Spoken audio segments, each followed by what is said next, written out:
Salamat, Pera. Walang problema, girl.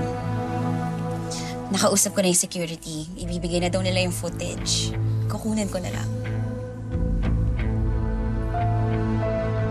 Diana, anong ginagawa niyo dito?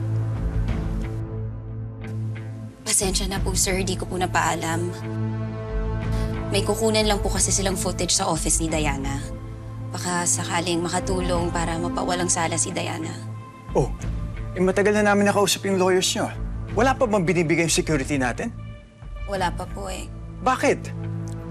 Kasi... Alam mo, ako na kukuha. Babalikan ko kayo, ha? Sandali lang. Salamat, Vlad.